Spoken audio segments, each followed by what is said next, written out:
Maayong adlaw, ako si Raymond. Hello everyone, good day. I'm Raymond and welcome to my channel. Our topic for today is all about hiligaynon negations, which includes hindi, waay, and wala. Hindi, waay, and wala. So the source of this is The Giant. The reference to this presentation is The Giant Ilonggo Phrasebook by Paul Soderquist.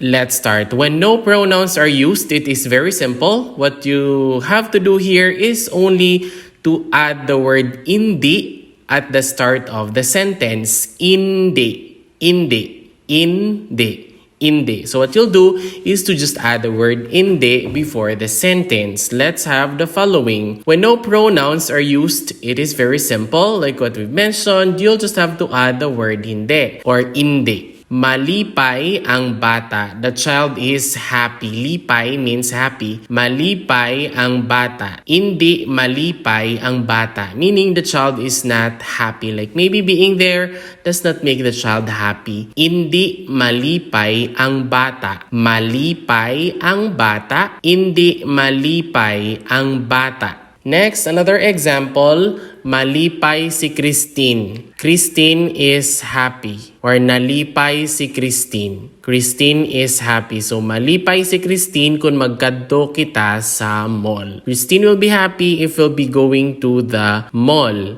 Nalipay si Christine. Like, nalipay, it's past tense. Hindi malipay si Christine, which means Christine is not happy. Like, going to the mall won't make her happy. Nalipay si Christine or malipay si Christine, hindi malipay si Christine. Next example, matulog si Maria. Maria will sleep. Matulog si Maria. Matulog si Maria. Hindi magtulog si Maria. Matulog si Maria, hindi magtulog si Maria. Next we have here when pronouns are used, things become a little tricky though. Just remember that in almost all cases, pronouns must be the second word of a sentence. So let's always remember this and let's have the following examples. Gutom ako, that means I'm hungry. Gutom ako, ginagutom ako, or nagutom ako, I'm hungry. Hindi ako gutom, which means I'm not hungry. Hindi ako gutom. Hindi ako gutom. Gutom ako, nagutom siya, nagutom sila. Hindi ako nagutom. Hindi ako nagutom. Or wala ako nagutom. Yan, wala ako nagutom. Nagutom ako, wala ako nagutom. Or wara ako nagutom. Next, we have here, if the verb is past or present tense, we can say either waay or wala or wara. If it's in karaya. If the verb is future tense or infinitive or maybe has no tense at all, we need to use the word hindi. Ayan, waay, wala, hindi, wara. Okay, let's have the following. Waay nag-ulan or wala nag-ulan. That means it didn't rain. Waay nag-ulan.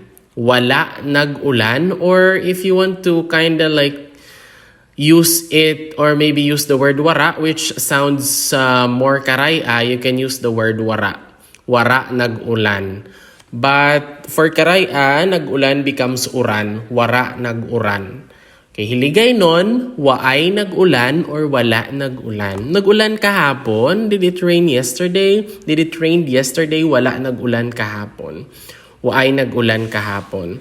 Next is waay naga-ulan or wala naga-ulan. Naga-ulan, that's in its present tense. Naga-ulan, yan, waay naga-ulan, wala naga-ulan, wara naga-uran. And another one, hindi mag-ulan, it won't rain. Hindi mag-ulan. Waay nag-ulan, wala nag-ulan, waay naga-ulan, wala naga-ulan, hindi mag-ulan. Okay, next let us have the following.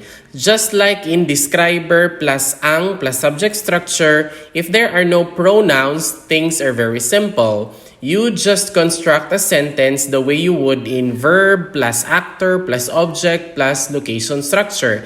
Then put an appropriate negation word in front. Let us have the following examples. The first one, for the past tense, nagkadto si Noynoy sa tienda. Noynoy went to the market. Nagkadto si Noynoy sa tienda. Nagkadto si Noynoy sa tienda. Waay nagkadto si Noynoy sa tienda. Waay nagkadto si Noynoy sa tienda. Or sa tinda, pwede rin tinda. Or wala nagkadto si Noynoy sa tinda. Wara nagkadto si Noynoy sa tinda. Tinda. Nagkadto si Noynoy sa tinda. Waay nagkadto si Noynoy sa tinda. Wara nagkadto si Noynoy sa tinda. Wala nagkadto si Noynoy sa tinda. Or tienda. Tinda. Okay, next, another one, nagkaon si Marcos. Kaon means to eat. Nagkaon, past tense, pagkaon is food. Nagkaon si Marcos means Marcos ate. Past tense, nagkaon si Marcos. Wala nagkaon si Marcos. That means Marcos didn't eat. Wala nagkaon si Marcos. Nagkaon si Marcos. Wala nagkaon si Marcos. Another example, nagakanta si Dindin. That means Dindin is singing. Nagakanta si Dindin. Waay nagakanta si Dindin. That means Dindin is not singing. Waay nagakanta si Dindin. Or you can also say, wala nagakanta si Dindin. Or wara nagakanta si Dindin. Nagakanta si Dindin, wala nagakanta si Dindin. Next example, ginakaon sang ido ang adobo. Ginakaon sang ido ang adobo. That means the dog is eating adobo. Ginakaon sang ido ang adobo. So ido is a dog. Ginakaon sang ido ang adobo. The dog is eating adobo. Wala ginakaon sang ido ang adobo. Wala ginakaon sang ido ang adobo. That means the dog is not eating adobo. Wala ginakaon sang ido ang adobo. Or wara ginakaon sang ido ang adobo. Or waay ginakaon sang ido ang adobo. You can either use wala, waay, or wara. But wara is more of karaya than hiligaynon. Ginakaon sang ido ang adobo. Wala ginakaon sang ido ang adobo. Or wara ginakaon sang ido ang adobo. Or waay ginakaon sang ido ang adobo. Next example, magdala ang lalaki sang pagkaon. Or magadala ang lalaki sang pagkaon. So the man will bring food. Magadala ang lalaki sang pagkaon. Lalaki is a man. Ayan, lalaki. Magadala ang lalaki sang pagkaon. Next, hindi magdala ang lalaki sang pagkaon. That means the man will not bring some food.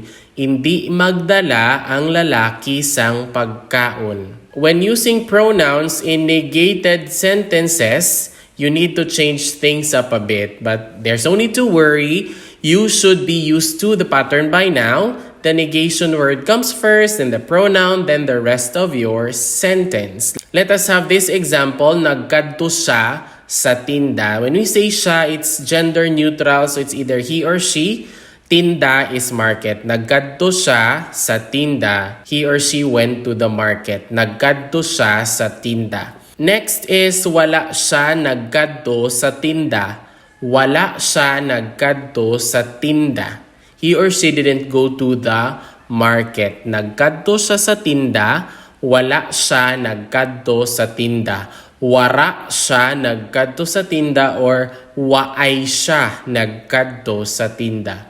Nagkadto siya sa tinda, waay siya nagkadto sa tinda, wala siya nagkadto sa tinda. Next here is ginakaon niya ang batsoy. Ginakaon niya ang batsoy. So batsoy is a famous Ilonggo dish. Ayan, ginakaon niya ang batsoy. Niya would either mean he or she. It's gender neutral, so it's either he or she, niya. Ginakaon niya ang batsoy. Ginakaon niya ang batsoy. That means he or she is eating batsoy.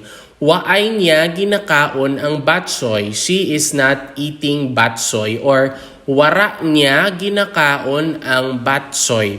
Wara na ginakaon ang batsoy. Or wala niya ginakaon ang batsoy. Ginakaon niya ang batsoy, wala niya ginakaon ang batsoy. Another one is magadala sila sang pagkaon. They will bring food. They will bring food. Magadala sila sang pagkaon. Hindi sila magdala sang pagkaon. Hindi sila magdala sang pagkaon. Or you can also say, wala sila magdala sang pagkaon. Magadala sila sang pagkaon, wala sila magdala sang pagkaon, or waay sila magdala sang pagkaon. But hindi sila magdala sang pagkaon. Magadala sila sang pagkaon, hindi sila magdala sang pagkaon. So that's all for our Hiligaynon negations, and I hope you learned something new from this video. Please don't forget to click like and subscribe as I am posting a new video every now and then. Once again, this is Raymond. Madamo gid nga salamat. Thank you very much. Halong gid. Take care.